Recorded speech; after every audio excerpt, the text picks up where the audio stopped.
Bonjour tout le monde. Bon, en H4, on a eu notre clôture haussière. Malheureusement, encore une fois, pas de poursuite.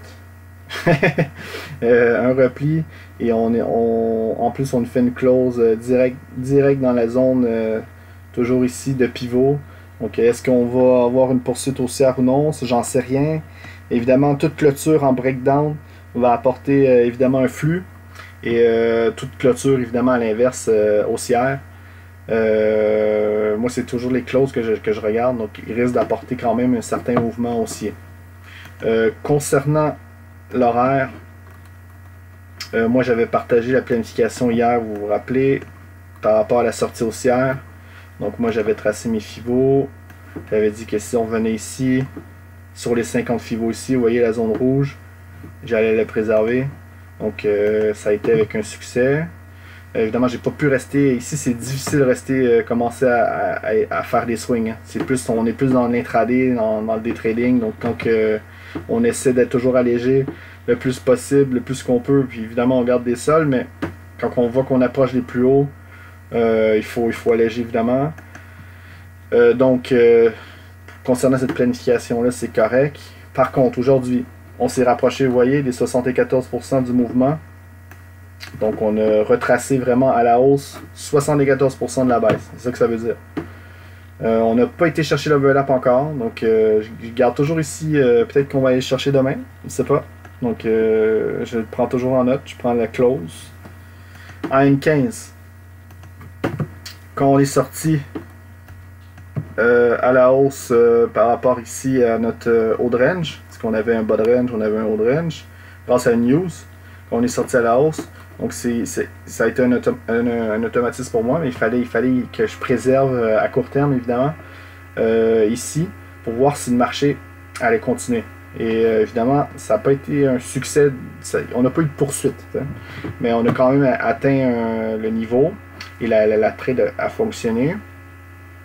Après, quand que je savais que j'avais un point haut ici et un point haut et un point bas évidemment, j'ai fait une planification que j'ai envoyée à tous sur vu qu'on avait un repli, de peut-être surveiller les 50%, mais le plus important pour moi c'était les 61, parce qu'on avait, vous voyez, si je regarde à titre historique de prix, quand on voit la hausse qui s'est fait, c'est quel niveau vraiment qui a affiché un overlap durant la hausse ici. C'est subtil, hein? C'est vraiment subtil, mais vous voyez bien qu'on a une bougie ici en M5 légèrement baissière, mais le marché est revenu la rechercher. Donc moi, quand j'ai tracé mes Fibos avec mon point bas et mon point haut, ça m'a donné une planification aussi. Évidemment, on aurait pu essayer de prendre ici. Moi j'ai pris, ça fait un scale, ça fait un rebond automatique, mais sans succès. C'est vraiment ici, c'était ici le point d'intérêt. Évidemment, c'est là que j'ai partagé à tous de vérifier les 61, le cas échéant. Est-ce qu'on pouvait vendre après? Évidemment que oui. Quand on savait qu'on avait un rebond ici, on pouvait très bien prendre à ce moment-là, et c'est là que c'est intéressant de prendre des fois des micro-mouvements. Vous savez que vous avez deux points d'intérêt Fibo. Donc vous pouvez prendre vos Fibos et voir quel est le plus pertinent des points des pullbacks. Là. On avait bien une zone ici qui avait même été refluée, vous voyez. On avait quand même les 50 Fibos ici, et même les 61 là, qui c'était vraiment une zone. Là. Donc c'était une zone de rappel. Le marché a été la chercher et s'est fait refluer. Donc ça vous donne une planification. Vous voyez bien que vous avez un overlap, vous en avez même un ici. Et le marché a été chercher les deux. Hein. Il a été chercher ici une première réaction. Ok, c'est pas nécessairement un succès. Et après, il a décalé légèrement dessus. Donc à la limite, vous auriez pris le double appui ici. Vous auriez décalé peut-être de combien? 25 points. C'est pas si mal, hein? C'est 756 ici, puis regardez ici 780, donc c'est à peu près 25 points. Concernant ça, ben bon, c'est juste pour faire aussi un rappel sur les Fibos, les micro-mouvements on peut très bien le faire, en sachant évidemment, vous savez, en sachant que vous avez deux points d'intérêt. Vous savez que vous avez eu un rebond ici sur les 61.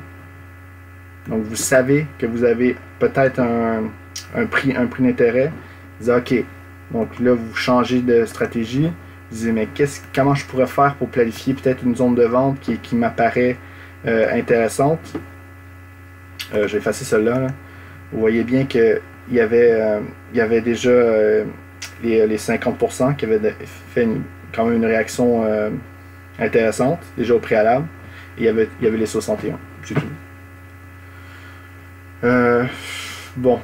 Moi, évidemment, j'ai pas attendu nécessairement là pour vendre. J'ai attendu plus ici, le overlap. Vous voyez ici, on avait comme un double top.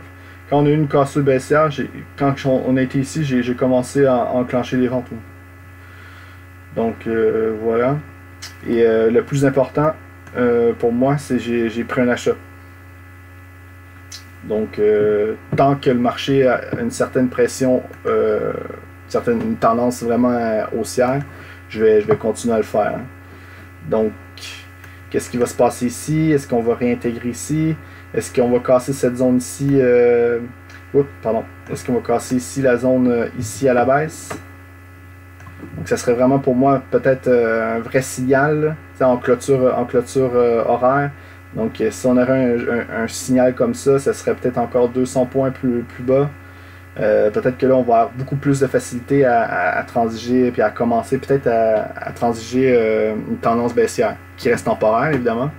Si on aurait un repli, encore une fois, on regarde notre H4, mais si on a un repli, mais sans doute que ça va être ici.